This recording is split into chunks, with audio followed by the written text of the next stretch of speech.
Hey, I got my buddy Scott Mathison here. He's a body weight expert. He does bar stuff out in Santa Monica Beach. He's gonna take me out. I'm gonna learn how to do some cool bar stuff. Check him out on Instagram. He does some insane workouts. He's one of the coolest Instagrams I've seen. What's your Instagram, Scott? It's Scott, SCOTT _ Mathison, MATHISON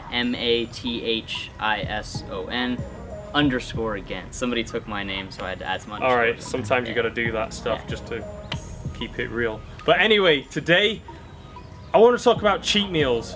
One of the things I absolutely hate, and it's all over Instagram all the time, is like the junk bulking bullshit. What do people call it? Dirty bulking. That's it. I hate dirty bulking. Who would put all of these harmful substances in their body just to look a certain way? Yeah, it's true. Especially when you don't even need to look a certain way. So, one of the things I like about you, Scott, is you have a similar philosophy to me when it comes to eating, and that is no cheat days. It's true. I mean, people love junk food. I mean, being realistic, like someone's like, hey Scott, do you want to eat a pizza? Yeah, Right. It's pizza. It's delicious. Do I want to eat donuts? Yeah, they're delicious. But like, are they good for my body? In my opinion, no. On the macro conversation, can you fit them into a diet and make them work? Yes, you honestly can. It's not something I like to do that often, or I mean, I don't have any cheat days, so I don't do it, period. So I like to have no cheat days. I like to eat, I basically eat entirely clean. Most of the time it's a lot of meat, it's a lot of vegetables, a lot of clean carbohydrates, mostly brown rice and quinoa. That's honestly my diet on a daily basis is some mix of those things almost every meal of the day. And the reason I think that works for me is that I think people have difficulty with decisions and control. Right. Like you mentioned, a cheat day or a cheat meal could turn into a cheat day. You know, you go out on a Friday night with some of your friends, you want to have some drinks, you want to have some junk food, great, it's your cheat meal. Then that turns into a long night of drinking, it turns into more junk food, and then, you know, you go to sleep, you get up Saturday morning, your friends want to get breakfast. Well, you know, I cheated yesterday, I'll cheat today too. Turns into Friday, turns into Saturday, before you know it, the whole weekend's gone. You know, so on and so forth. That doesn't always happen. Point being though, is that it comes down to really control and decisions. You know, when's the cheat day gonna be? When's the cheat meal gonna be? With me, I just have no cheats. It's honestly easier. I just don't cheat. I never have the question, oh, should I have this cheat meal? Should I have this donut? Oh, it's so-and-so's birthday, there's this huge delicious cake. Should I have a piece? No, I don't eat cake. And that might sound terrible, that might not be the way for everybody, but I just don't cheat. There's no decision, there's no thought behind it. It's just, no, I eat clean, end of story. And it honestly, for me, just makes it easier. Well, that's a really good point, because we know from psychology that there's a phenomenon known as decision-making fatigue. And that is, you know, when we wake up in the morning, we're going to decide what we're going to wear for the day. Exactly. Uses, like, as my mentor, Ty Lopez, would say, uses glycogen, uses brain glycogen. Like, okay, you know, what I'm going to wear. All right, make a decision, use a bit of glycogen. Then the next decision might be like, okay, what am I going to eat for breakfast? Okay, using your brain power again.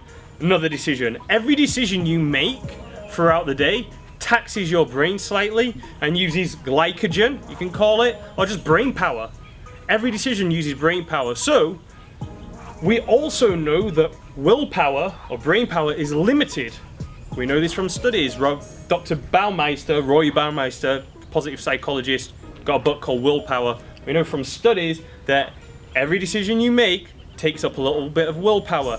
And making decisions and resisting making decisions, uses up a little bit of willpower. So what I think I hear you saying is, instead of having to make decisions of like, oh, should I eat this healthy food or should I eat this unhealthy food, like which one should I do, using up glycogen, using up brain power, you make it easy on yourself and just like, exactly. There's like a default action, I eat the healthy thing. And yeah, and I think that mindset just carries through to your life in general. You know, if you want to have a fit body, if you're after a certain physique, or you want to do a certain type of workout, whatever that is, you make the decision, this is how I'm going to train, this is how I'm going to eat, and that decision is made. It just makes things very simple, and in my mind, very easy. You know, I really agree with you, and I like it that you brought it up today. Because you was talking about a party you was going to. Tell us about this party you was going to. So I was basically going to a party. This is back before I had this ultimate decision made. And you get to, you know, I get there and you start debating, you know, am I going to have a drink at this party? Am I going to have some junk food at this party? Should I have this? Should I eat healthy here or should I not? And just that whole thought process behind that, it just can be difficult, and you can get easily tied up in that thought process. Right. And so now it just makes it a lot easier because I just know I'm not going to cheat. I don't drink. Yeah. And it is what it is. And some people, enjoy drinking. It's something they like to do, so they may say that I don't have any fun because I don't drink. But it's just not what I want to do. That just means you're boring. It is. If you can't have fun without drinking, dude, I'm sorry to break it to you, but that means you're boring. You're a boring person. And I like to bring people like you on, Scott, who people watching might think are a bit extreme, right? Someone might look at me and you and say, oh yeah, but these guys are extreme, right? Yeah. But that's a good thing. I like to have extreme people in my life, right? Extreme thoughts, extreme beliefs, people who train way harder than other people. People are like way more disciplined than other people I know, because when you have extreme people, that actually drags you to the positive norm. That actually takes the average and pulls it more to the positive side. If you've got someone who's extreme positive, extreme discipline in your life, what does that do to your discipline? It's like, well, this guy's extreme and I'm down here. Well, if I'm there, then I'm still not extreme. That's all right. That becomes more of the norm. Yeah. Becomes more of an average. So you want to watch people. And to your point too, I mean, when you make the decision the decision needs to be yours. So decide if you want to have no cheat days, or decide if you want to have one cheat day. Whatever decision is, make it. And when you do make it, you're gonna find yourself you're gonna gravitate towards people, that have made the same decision, just like yourself. You end up meeting people that are thinking and acting and eating the same way that you are.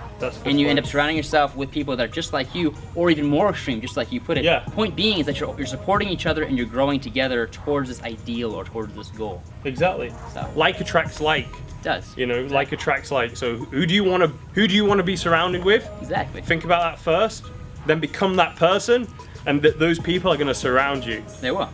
Just make the decision, bottom line. Right. Yeah. So now I wanna ask, how do you have that mindset? Because I know for me, it took me a while to get to that mindset of, I just don't want junk food. Yeah. It took me a while, and I want to be able to. I'll explain how I did it, and maybe how you did it, so then the person viewing can decide if this works for them or a different way might work. So for me, one of my mentors, Dr. John Berardi, he taught me to have limits. He said, look, Mark, if you want to not have cheats all the time, just set yourself limits. Say, okay, 4 meals a week. That's your cheat. You choose limits for yourself. For you, it might be 10 meals a week. Don't do that. That's too much. But it might be it might be more, it might be less. But choose a limit that is realistic and that you can stick to. So I was with one of my friends and good friend of mine, client Baxter. He's a lifestyle coach in London.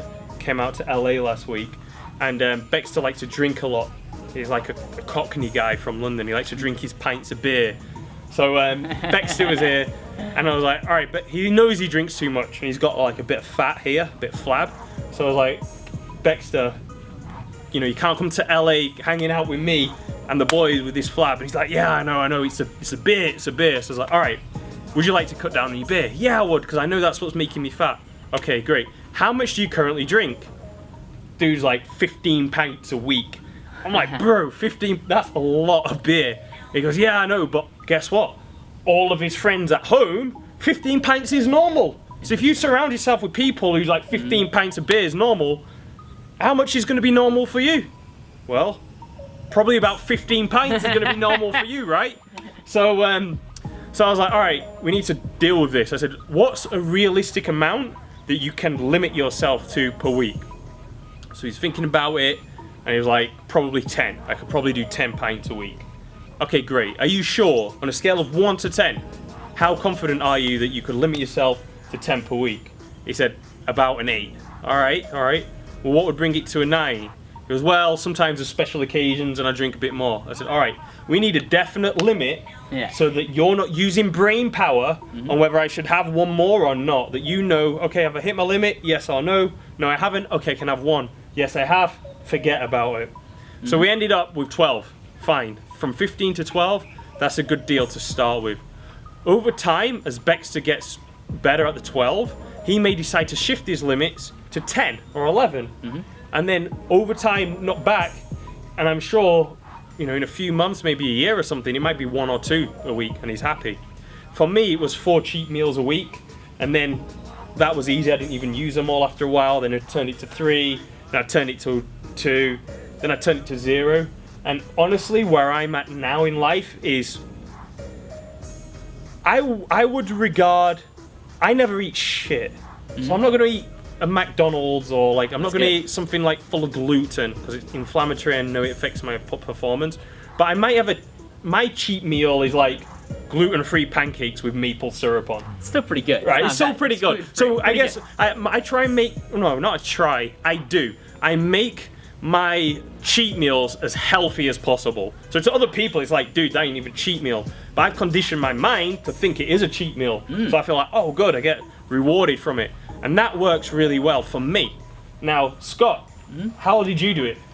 Basically, I did it in a similar way. Instead of having 4 cheat meals, I actually first started by doing cheat weekends, which doesn't sound very specific, but basically Monday through Friday I would eat extremely healthy, not cheat at all. I mean really controlled portions, very clean. And Friday night through Sunday I would have my cheat meals. And this is a while ago, mind you, probably 5 years ago. I started doing this, and it worked. I got some results. You know, it wasn't great because really a whole weekend of eating not healthy food is not helpful. And I do eat junk. Unlike you, I will have, or back then when I was cheating, I would have McDonald's, I would have Taco Bell, pizza, donuts, and so I saw some effects because I was eating clean for, you know, basically 5 days straight. But over the weekend, it was just, you know, I'd taken so much stuff, I wasn't getting the results or the look or the physique that I wanted. So I took it down to 1 day of cheating per se. Basically, what that means is that, let's say I went out on a Friday night, I could, you know, I'd have as many drinks as I wanted, as much food as I wanted, up until I went to sleep on that Friday, and that would be it. The problem with that, as I briefly mentioned before, is that sometimes that Friday would spill over into Saturday. Or if I waited until Saturday to cheat, then that Saturday would spill over into Sunday. I did not make a decision like you did, where it was like one night, boom, done. Or I didn't make the decision of 4 cheat meals, boom, done. And so eventually, I moved over to actual meals. Like I decided I would have 3 cheat meals. Can I do 3? And that worked pretty well. Problem for myself, as I again already mentioned, is that even when I set that 3 cheat meals, I would still break from that here and there. You know, oh, it was a special occasion, or there was a friend in town, or I feel like you talk yourself into these special occasion reasons of why you would go past your cheat meal. So with that happening and still not quite getting the results I wanted, I decided, you know what, I'm just gonna have no cheat meals. Let's see how cut I can get. How can I make my physique look if I just eat clean and healthy every day of the week? And that was probably 6 months ago that I started that. I haven't cheated since, and it's easier for me. I like it, it's easy, I just don't cheat.